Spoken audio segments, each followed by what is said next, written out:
Morning, all.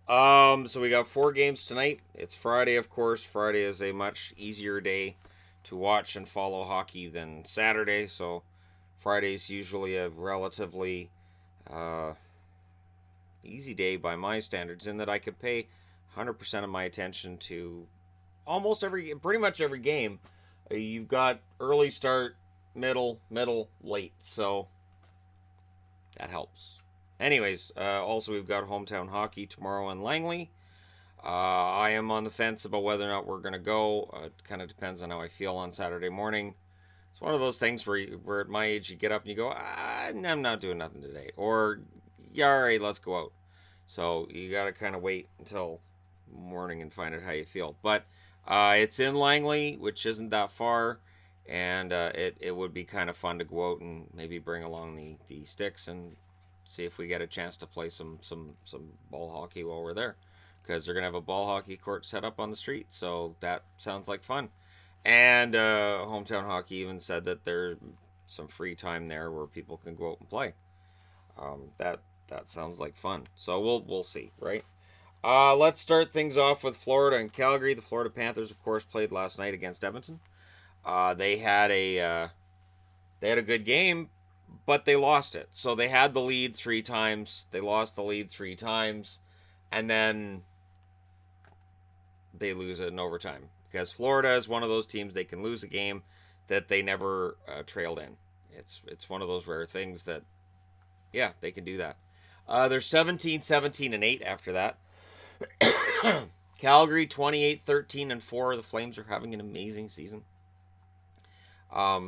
And it would be more amazing if there was a little more certainty with the backup, who was the starter, but we'll get to that. Leading scorers for Florida: Huberdeau, 11 goals, 35 assists; Barkov, 17 goals, 26 assists; Hoffman, 20 goals, 19 assists; Dadonov, 17 goals, 19 assists; Keith Yandel, 6 goals, 29 assists; Vetrano, 12 goals, 6 assists; Ekblad, 8 goals, 9 assists; McCann, 7 goals, 10 assists; and then Matheson, 2 goals, 13 assists. Trocheck, 3 goals, 11 assists, still in the top 10. And to my knowledge, he hasn't come back and started playing again yet. I know there was an article to say there was no update the last time I looked at it. On the Calgary side, Goudreau leads the way by a mile at 26 goals, 40 assists. And yeah, he's in the Hart conversation, depending on who you ask. He's either a favorite or he's one of the top 3, but he doesn't seem to fall further than that. Monahan, 23 goals, 31 assists. Lindholm, 21 goals, 30 assists. Tkachuk, 20 goals, 31 assists. Giordano, 6 goals, 37 assists. Hanifin, 3 goals, 20 assists. Backlund, 10 goals, 12 assists. Jankowski, 7 goals, 11 assists. Brody, 5 goals, 13 assists. And Bennett with 6 goals, 9 assists to round out the top 10 for the Flames. Interesting note with Lindholm. They were talking during the last Flames game about how Lindholm's stats have been fantastic this year. And they kind of tried to do so without throwing shade at Carolina, saying that a big part of the change with him has been the line mates he's been able to enjoy in Calgary. And then they kind of throw in there, like, because he didn't really have that in Carolina. But, and then they kind of hedged a little bit. And I thought, no, you guys are on the right track here. I think Lindholm was a better player than was showcased while he was with the Carolina Hurricanes. And it's interesting, because Lindholm 2 summers back, when I was picking breakthrough stars that I thought would make it, Lindholm was on my list. And then he kind of meandered. He improved a little bit, but not very much. And now here we are with him with Calgary, having improved a lot. Now, goaltenders, no confirmations yet, but I would expect Luongo, because Reimer played last night. Reimer's 8-7-5, 3.16 goals against, 895 save percentage, 0 shutouts. Luongo 8-9-1, 3.37 goals against, 892 save percentage, and a single shutout for him. And he really needs to get his game back. He needs to get back to being Roberto Luongo. On the Calgary side, I kind of expect Riddick. Riddick 16-4-3, 2.42 goals against, 921 save percentage with a shutout. Because Smith at 12-9-1, 3.09 goals against, 886 save percentage, 2 shutouts. He does tend to allow some goals, and Florida knows how to score. And for the Flames, you want to make sure that you put as much real estate between yourselves and the Sharks and the Knights as possible. Because those Sharks right now, I tell you, since that beating they took from Calgary, They've been as good as Calgary's been since they took that beating from Pittsburgh. It's almost as if that beating is what teams need, except Colorado. That beating at the hands of Tampa sent them into a tailspin. Over their last 10, Florida's 4-4-2. They've lost 4 in a row. On the road, they're 9-11-3, and versus the West, they're 3-6-2. Calgary, on the other hand, they're 6-2-2 in their last 10. They've won 3 in a row. At home, they're 13-4-4. Versus the East, they're 8-4-2. So all the numbers favor Calgary. Whether or not that means Calgary's going to win it remains to be seen. But it's definitely in their favor at this stage. Next up, Detroit. Les Red Wings de Detroit. Yeah.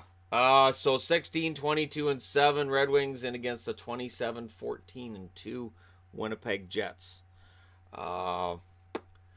This matchup looks like a mismatch big time. However, Winnipeg played last night. They lost last night. Winnipeg has been inconsistent, and I will say this. My wife's been very outspoken about how even when Winnipeg wins, she doesn't like how they win.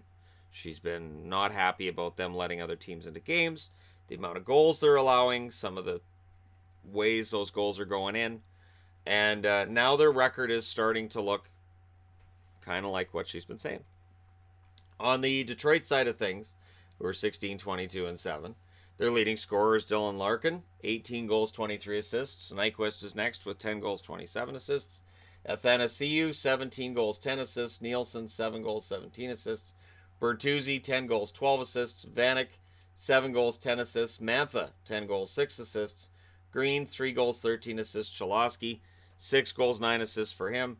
And Glendening rounds out the top 10 with 5 goals, 9 assists for 14 points. On the Winnipeg side of things, Wheeler, 7 goals, 48 assists. He's 1 point ahead of Scheifele, who has 24 goals, 30 assists. Laine, and yeah, Laine, it's been frustrating. 24 goals, 8 assists. Connor, 15 goals, 16 assists. Bufflin, 4 goals, 25 assists. Ehlers, 15 goals, 12 assists. Morrissey, 5 goals, 20 assists. Little, 8 goals, 16 assists. Trouba, 4 goals, 17 assists. And Brandon Tanev, 9 goals, 8 assists to round out the top 10 scoring. He had a goal last night. I figured he's tied with Matthew Perreault. I'll put him on the board rather than Perreault just to change things up and to point out Brandon Tanev's having a decent run. Goaltenders. I expect Jimmy Howard until they pull the plug on him and decide to either trade him or just say, well, the season's gone. And then I'm not sure, like, do you just showcase Bernier more or what do you do here? Do you just keep playing Howard for like 65 games this year? Does he play 60? Does he play 55? Where does it end up? Howard's 11, 12, and 5, 2.79 goals against, 916 save percentage with 0 shutouts.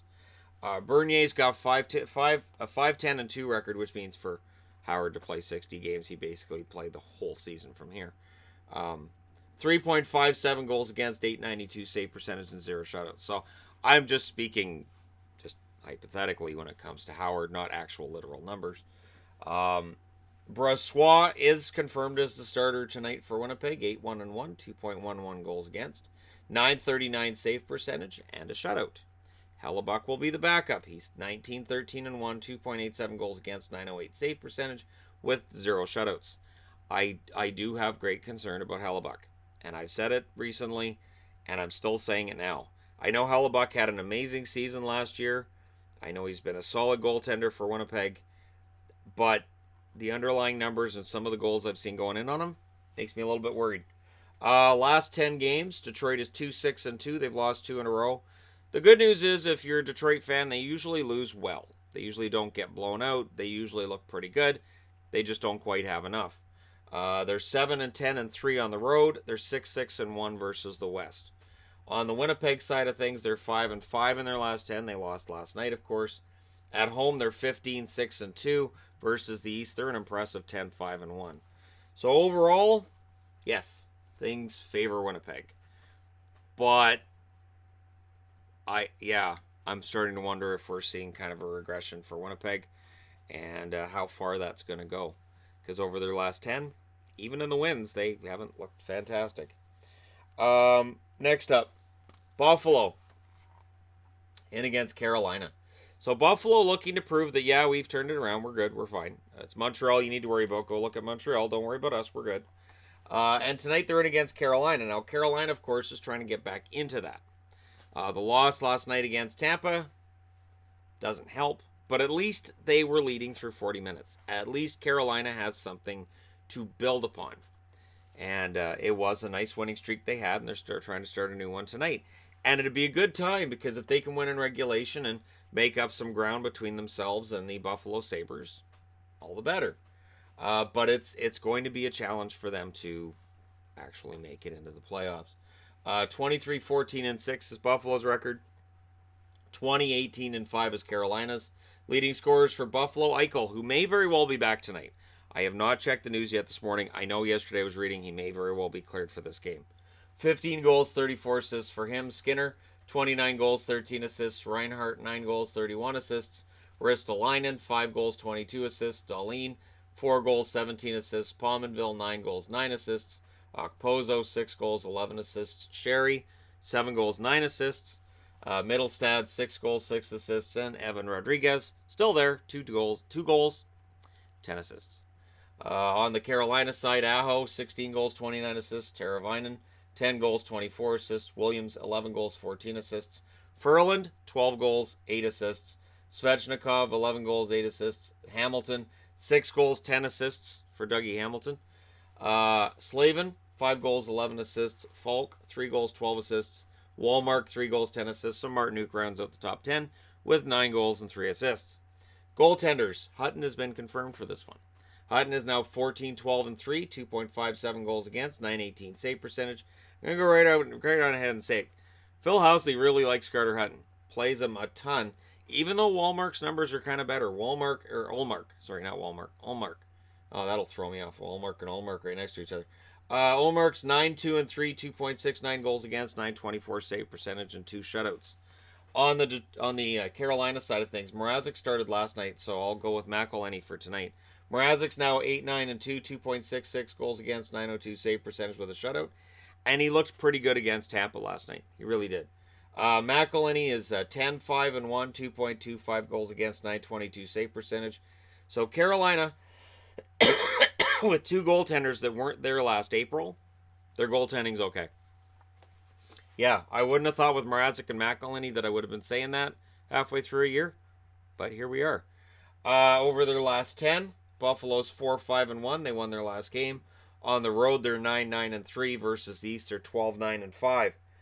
Carolina over their last 10, they're 6-4. Of course, they've lost 1 after that nice long winning streak they had going there. At home, they're 11-7-4 versus the East. They're 13-12-3. So the overall numbers kind of favor Carolina when you look at the road and the home record. I honestly think, though, because Carolina played last night, this is Buffalo's chance to kind of assert themselves and show, yep, we're not going to be the ones that fall out of the playoffs. Again, go look at Montreal. They're going to fall out. Don't look at us. We're fine. Next up, last up, finally, end of the game, end of the day. This is it. Batting the hatches. Pittsburgh, 24-13-6 in against the 19-17-8. Dear Lord, has it really got to this level? Holy crap, we've lost 9 in a row. Now we got to beat Pittsburgh, Anaheim Ducks. It has been a long, dark time for the Ducks. Getzlaf is on a record-long pointless streak. While on a record-long pointless streak, he really hasn't lost any ground as the number 1 scorer for the Anaheim Ducks. This is all bad news. And it's just not getting any better. And now Pittsburgh's coming in, which, yeah, that's like following up a tornado with a hurricane. Crosby's got 20 goals, 33 assists, 53 points to lead the Penguins. Kessel, 17 goals, 30 assists. Malkin, 13 goals, 32 assists.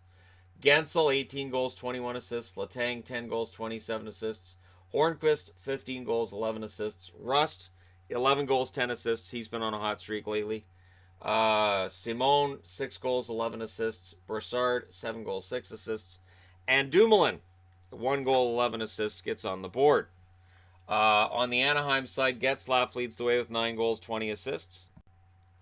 So he still leads the way. Henrique, 8 goals, 15 assists with 23 points.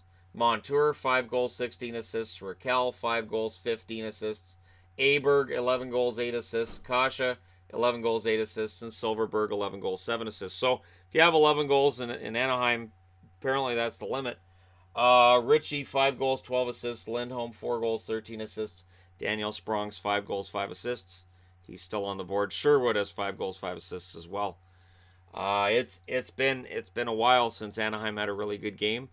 And they were losing well in some of those games. They lost a close game against Tampa, but yeah, the loss to Ottawa, that's kind of bad. And now they're at home against Pittsburgh. So let's see how this turns out. Let's look at the overall numbers and such. Starting with goaltenders. No confirmation yet, so I'll go ahead and speculate. I'd go with DeSmith in this one. 12-7-4. 2.47 goals against, 924 save percentage, and 2 shutouts. Not that it matters because Murray's numbers are just as solid. 12-5-1. 2.78 goals against, 917 save percentage, and 3 shutouts. So 5 shutouts combined for a team in Pittsburgh that a lot of people talk about how their defense isn't very good enough, or very good. Pretty good. Even without Justin Schultz, pretty darn good. They're still putting up shutouts, and the goaltending's getting better, and the defense is getting better as the season rolls along. On the Anaheim side, I expect Gibson. Gibson's 15, 13, and 7, 2.62 goals against, 923 save percentage with a shutout. Without Gibson, this losing streak would look a lot worse than it already does.